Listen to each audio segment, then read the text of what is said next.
in the last week I've had 2 more of these RS485 TTL modules fail, and I can't emphasise enough how destructive they are when they fail. I came in and switched on this one, everything was working perfectly well last night, shut down. Came in this morning, thought I'd test a few trains, turned one of the nodes on, and everything in the entire loft went berserk. Every servo, just crazy values, just on every node, on every corner of the layout, everything went berserk. So initially, obviously, I didn't know what it was, so I switched off one of the nodes and everything stopped and calmed down, and then instantly just realised it was going to be this, and it was. So I unplugged it, switched everything back on, and everything was fine. So then replaced it. I've bought a new batch of these from a different supplier, from a different website, just in case I had a dodgy batch. But I've had so many of these fail now, and initially I thought it was me, I thought I was shorting them, I thought I was doing something, but it's not. They're just, at least the batch I've had, were unreliable and destructive.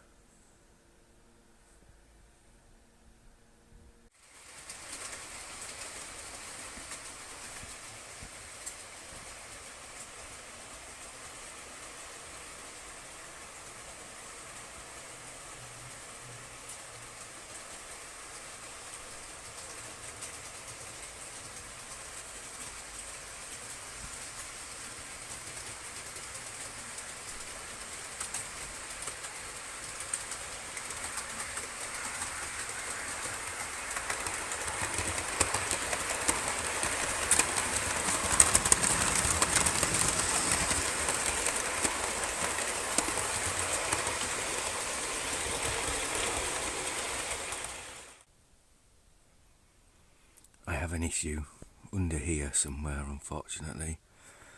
The routes that I set up in the last video work maybe 90% of the time, and I'd started noticing that occasionally when I set a route there was the odd motor under here somewhere that didn't fire. It can be random which one it is, and it's not just the routes. I've started to notice that even if I just manually try and change a set of points, say if I pick one set of points, change it, keep changing it, hitting the button, eventually it will not respond. So I need to try and work out why. This curved set of points in front of the camera now is the first motor on the board that's underneath, on the second board probably. On the second PWM board, and the vast majority, I've just picked this because it's the first one. This random issue can happen to any set of points on this Arduino. It seems to be limited to this corner. So if I start moving this set of points, eventually, after a few goes, it will randomly not respond to one instruction.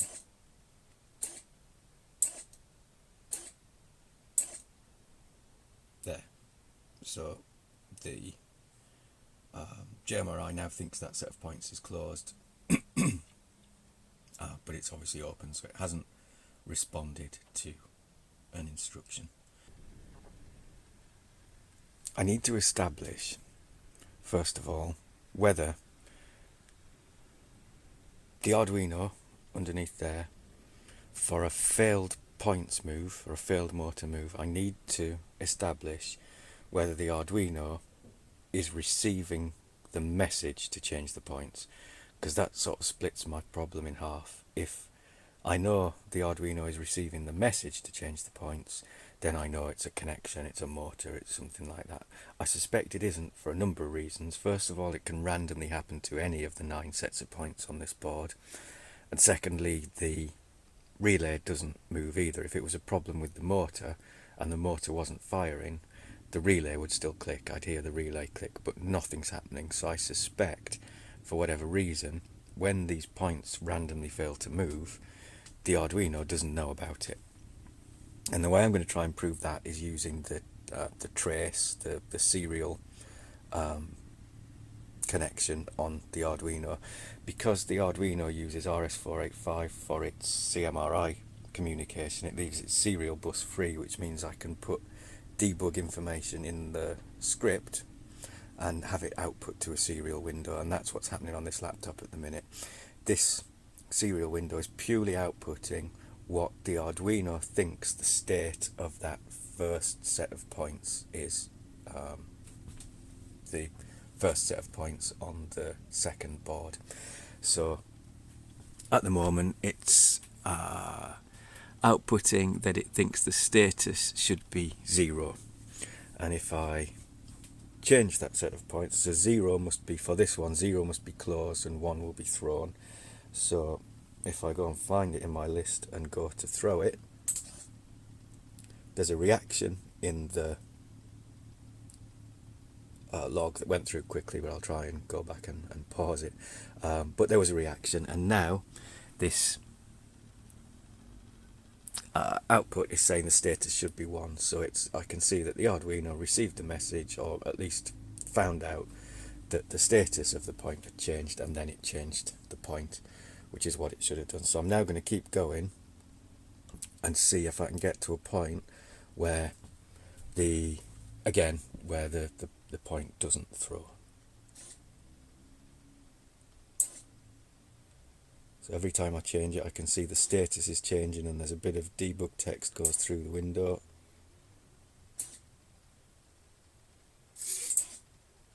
That's a bit random. I don't know why every now and again I get a sudden massive change of points.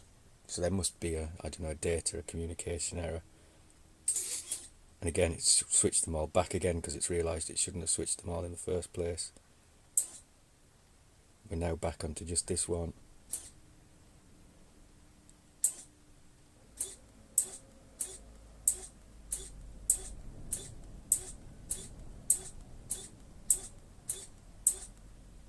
There, finally. So that should now be closed. JMRI thinks that set of points is closed, but it's very obviously open. And here on the debug text, you can see the status it's getting from CMRI is, wherever it's getting it from, is 1. So it's getting the information through the RS485 bus that this set of points should be open, and therefore it's leaving it open. However, on CMRI, that corner 2 yard curved 1 has a status of closed. And if I go over to the screen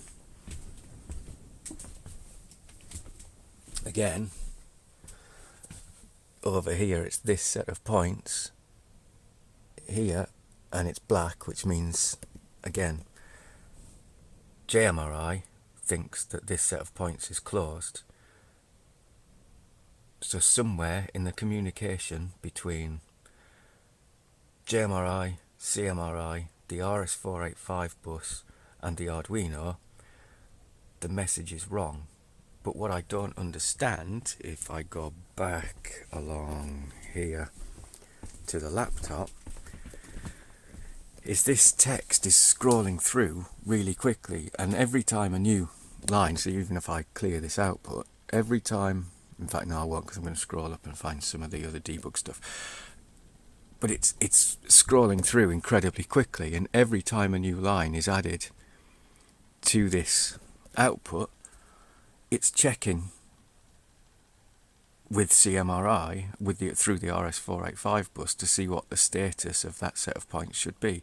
So however many times, 50, 100 times a second, it's checking to see what the status of that set of points should be, and every single one of those times the response that's coming back is wrong.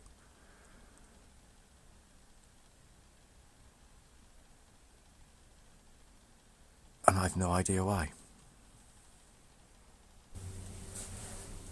I've now come back over to the Raspberry Pi that's controlling JMRI to see if I can find anything in here that will help. So there's a couple of menus that look hopeful. Debug.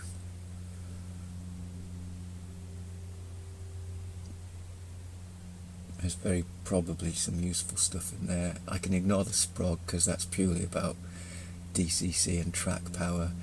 And over here in CMRI,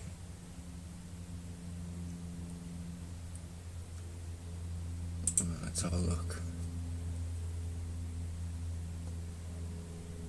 Network manager's probably not doing much.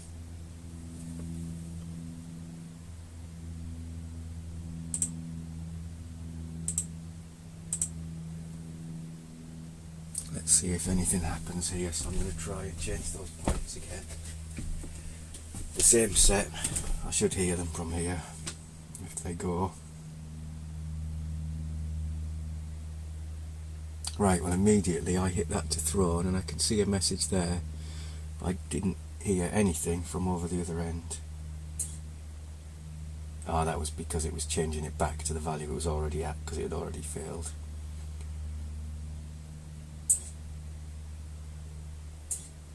So I am seeing a line on this output every time I go to throw that set of points.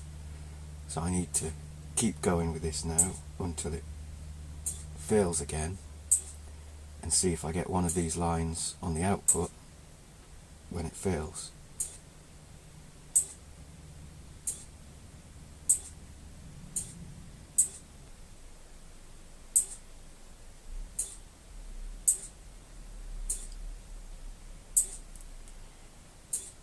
Things always fail when you don't want them to, and don't fail when you want them to. Right, that was one, and I saw the line. So I hit the button, I didn't hear the point move, and I still saw a line get added to that debug.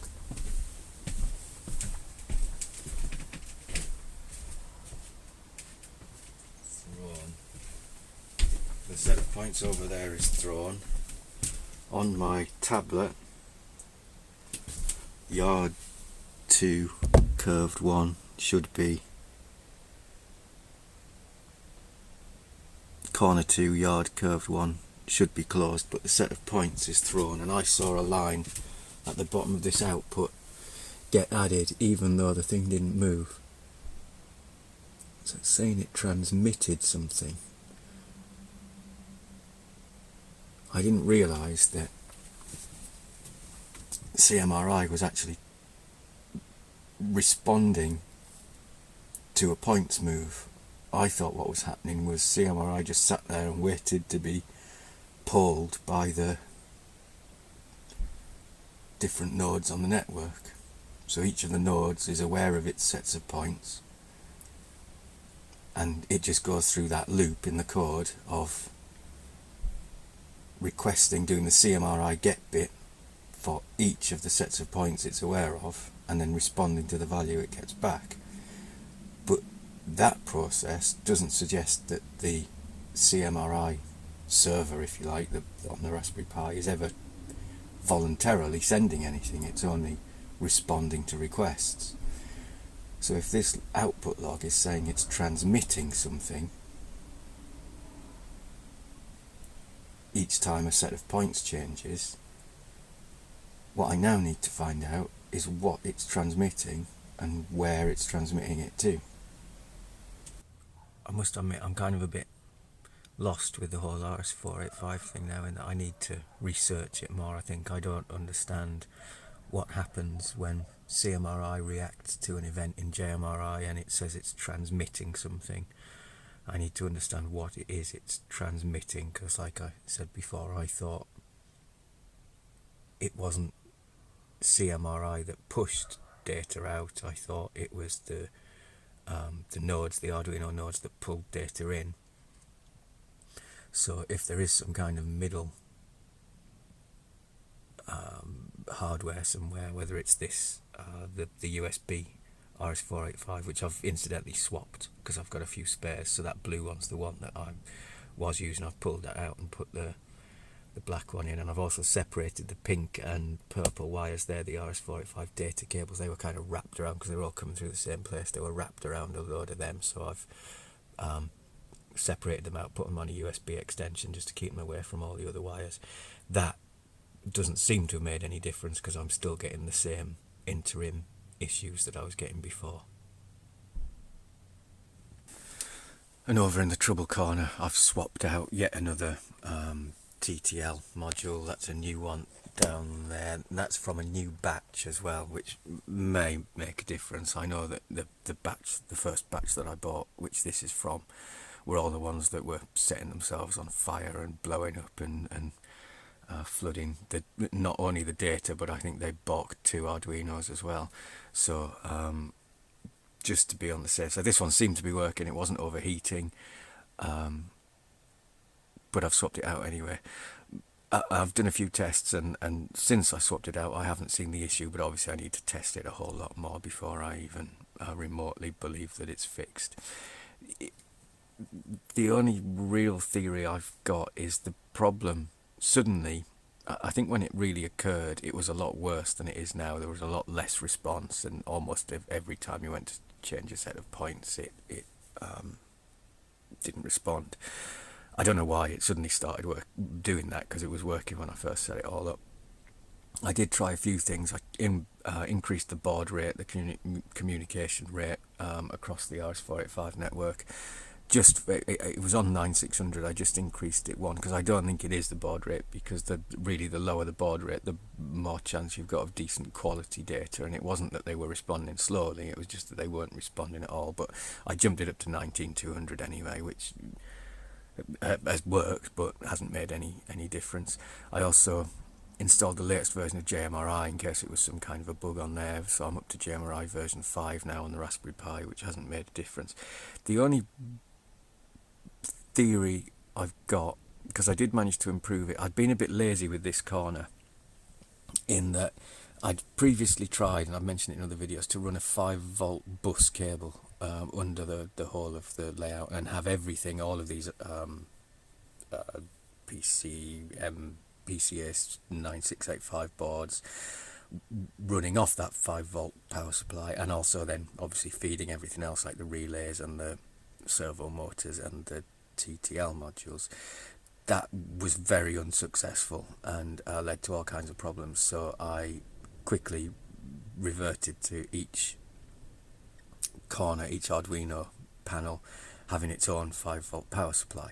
But I was a bit lazy with this corner, in that all the other panels got a new 5-volt power supply, but this one I just left on the bus wire, because it was the only one on the bus wire, so I thought that would be fine. But I did wonder whether just the length of the wire, because it's coming from the wire was actually plugged in over in that corner over there and coming all the way under the layout and off to here. So I did wonder. So in the end I cut it. I think the ends of it are down there somewhere, and then just plugged a new 5-volt power supply in here. I brought the one that was over here and plugged it in just to shorten the wire, so it was the same power supply but shortened the wire, and that did seem to have a positive impact. I've since swapped this power supply with another one I knew was working, but that made no difference. I'm still getting these intermittent issues. So the only theory that I could have, if this worked, if swapping this damn TTL module has worked and sorted the problem, the only theory that I'd have is that this one, because the batch of them were dodgy anyway. Maybe they were consuming a bit too much power, maybe they were causing power issues, but that's very much only a wild theory. I couldn't possibly prove it, and I haven't tested up here nearly enough to know that swapping that module has had any positive impact whatsoever.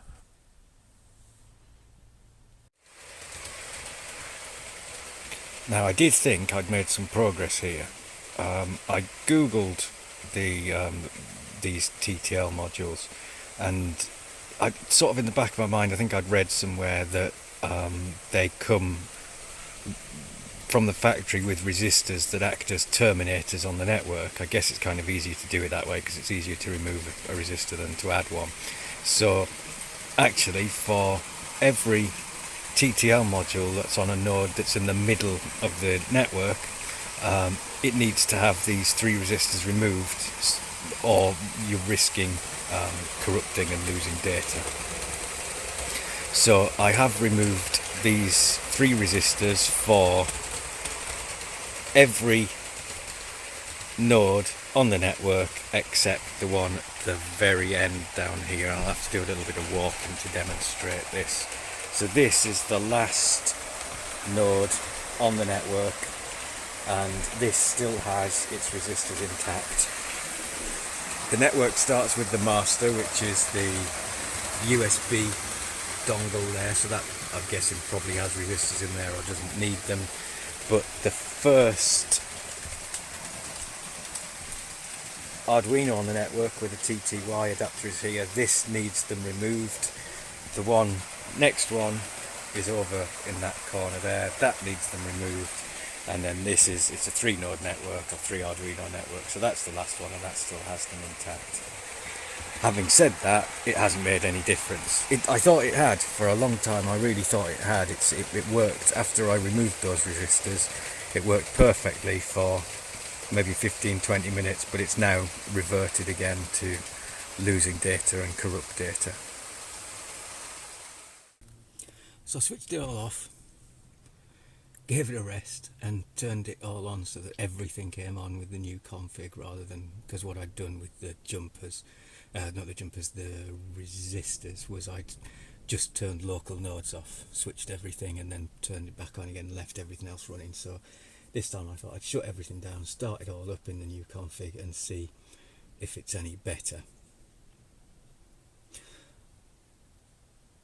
I've done a few just run through tests and nothing's failed yet, so I thought I'd have a go at giving it a big full-on test, try and bring everything out of the yard, give it a couple of laps, take it back in and see if anything fails. That seemed kind of a more interesting way to test it.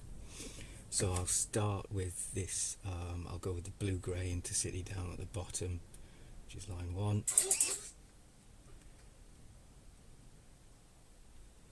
So let's try and bring that out.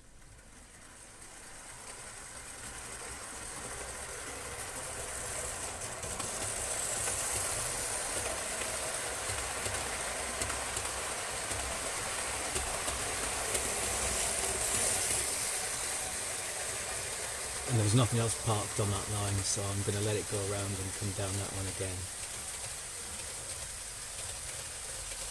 Meantime, I'll get something going from the top as well.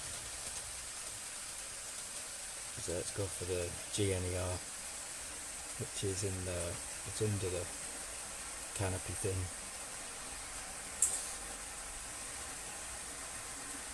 That should come out of the other end.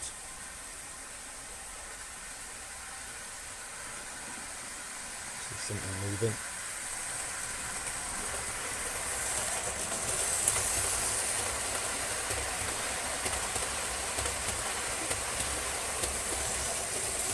Going to switch the anti-clockwise line now, so that blue-grey intercity should come down through the main line.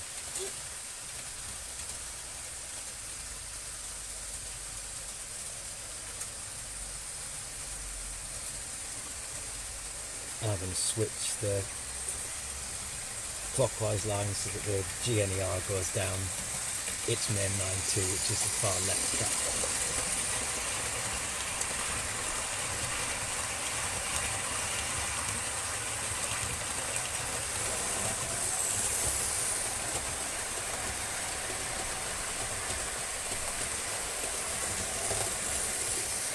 And this time I'll bring the class 43 back into its yard line and park it.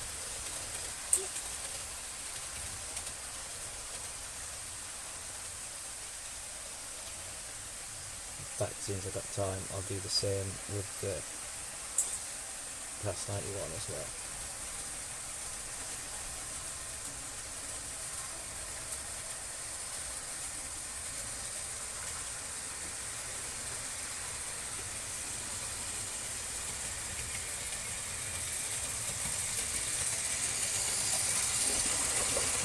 That should go down the inside of those 2 lines.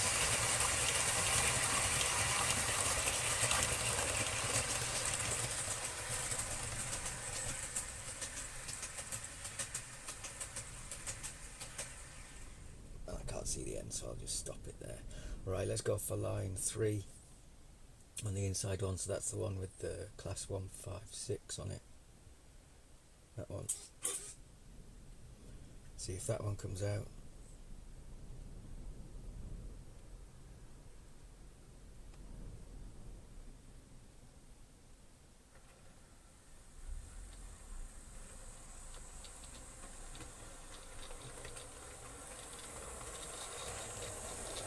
Yeah.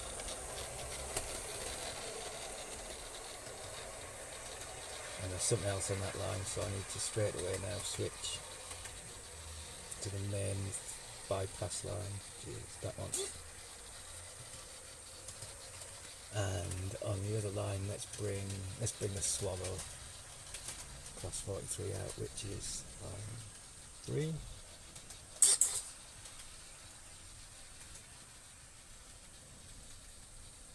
In fact, before I do that, while I've got a spare throttle, I'll just get hold of that class 40 and bring it along, so there's somewhere to park that class 156 when it comes back in. Right, and now the Swallow.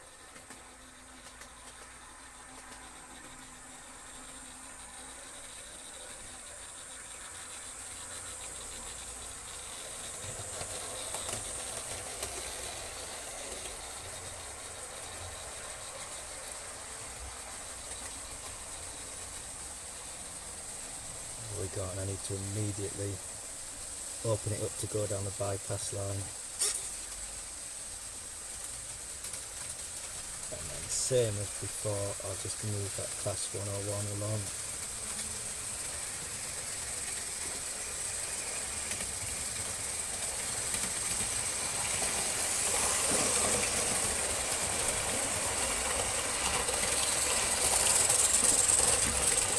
That'll do. Oh, we got that. Right, that's not sounding very good. Let's get that back in, that Swallow, so as soon as it's cleared over there, that's it. Let's get it back in. So that's line 3. No, it's not. This is.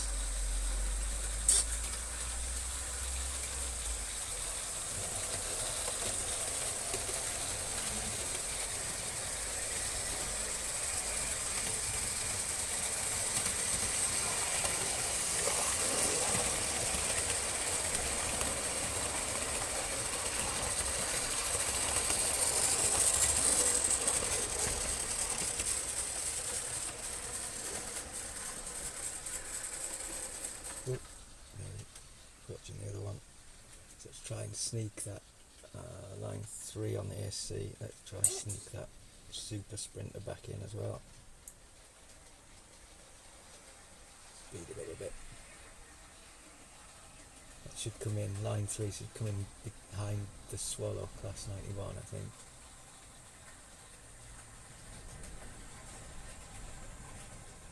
No, sorry, no, it's in the right place actually. That's line 3. There's the one behind the class 40. Right, let's go on and let's get the. I think there's only one line left to try here, isn't it? That's the second one. So switch to the second line. This should be the Trans-Pennine Express.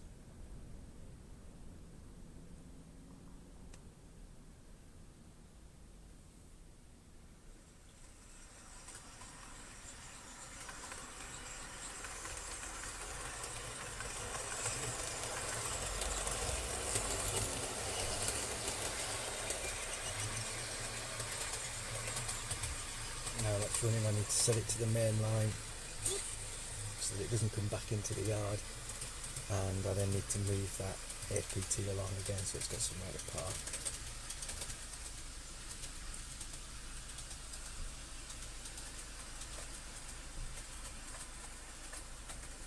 Repaired faithfully and returned by Hornby, thank you. There you go, there's plenty of space there. So that should come around. Let's bring the Deltic out, which is on line 2 on the clockwise yard.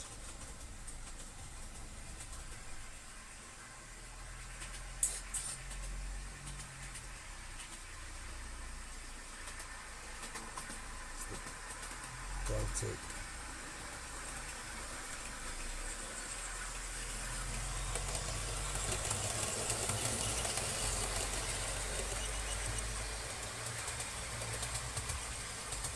Again, that can't come through the yard because it's got that twin pacer there, so I'm going to switch the route to its main line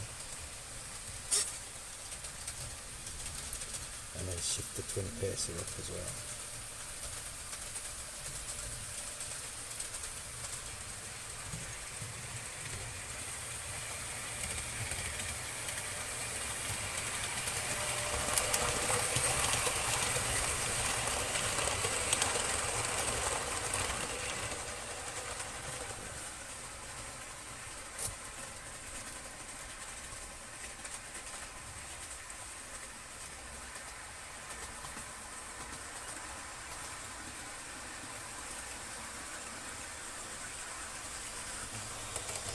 Bring the delta back in this time, so that's line 2.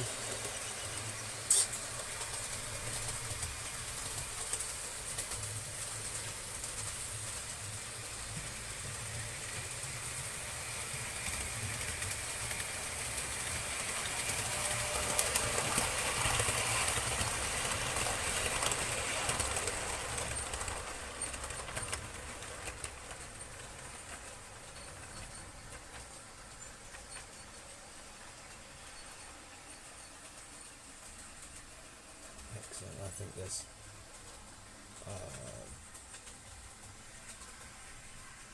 I'll go for that exec consist this time, so that's line 1.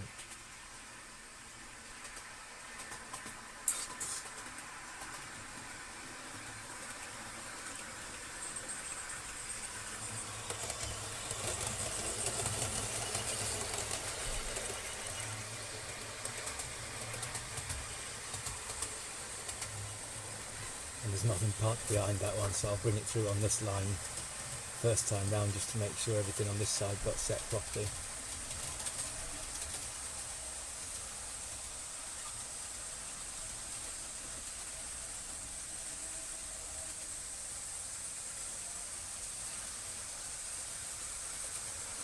I think everything on the anti-clockwise line's been round now.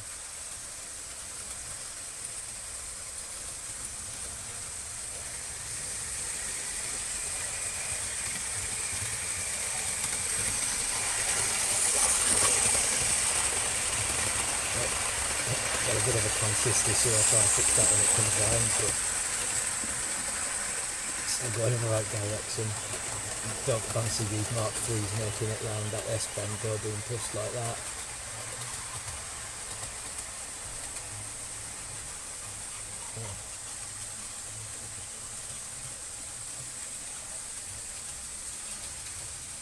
I don't think they've got a derailment.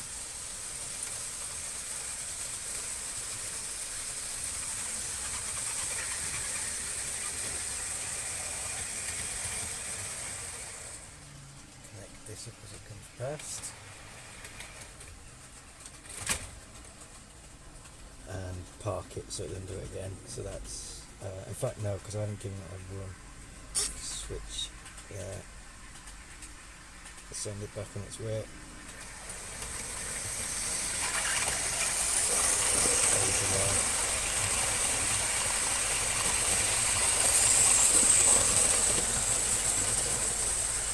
I'll bring the transfer line express in now. That needs to go probably up a little behind. I'll give it another lap because actually if it's gone behind that AP2, I think the AP2 needs to be a bit further forward because that transfer line express is long.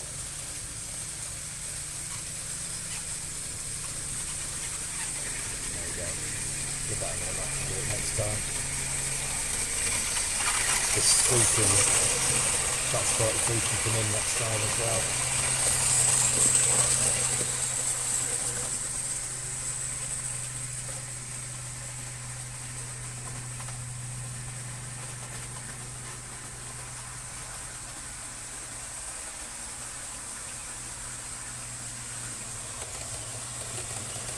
So that wants to be on line 1. Transparent Express wants to be on line 2, and I need to make sure I keep an eye on that and make sure it doesn't bump into the back of my newly refurbished OTC.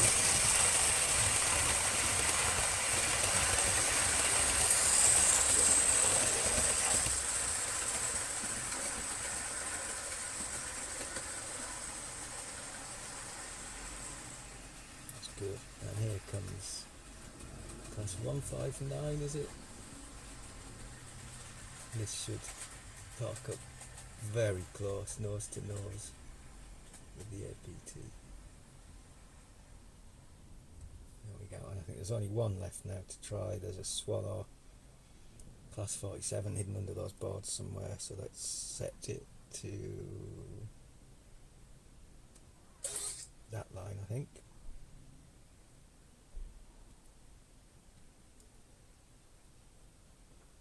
And see if this one works as well.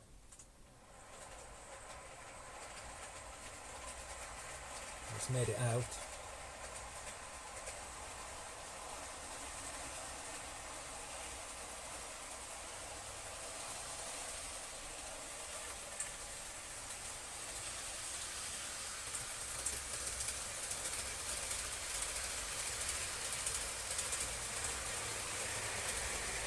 Should go through the same line it came through this time, so the low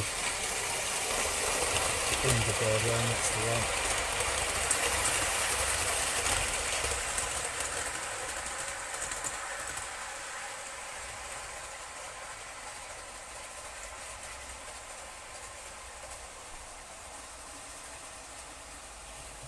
Switch to the main line.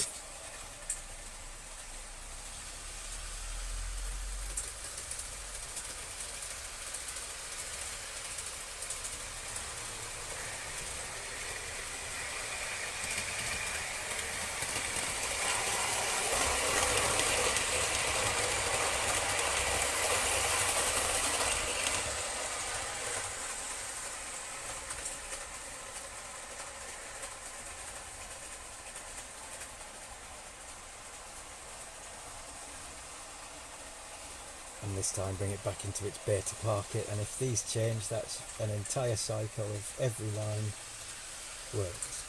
No pressure then. I can't remember what it was either. And it's gone quick, it's lowest covered, is it? Yeah.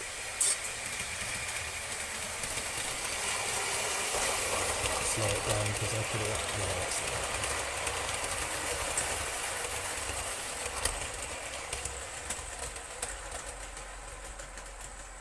Well, the thing about intermittent issues is it takes a long time for you to be confident that they've completely gone. But that's a good start, and as much more consistent than it's been before. That was not a single failure that I was aware of, because there could have been on corners that nothing went over, but that was encouraging.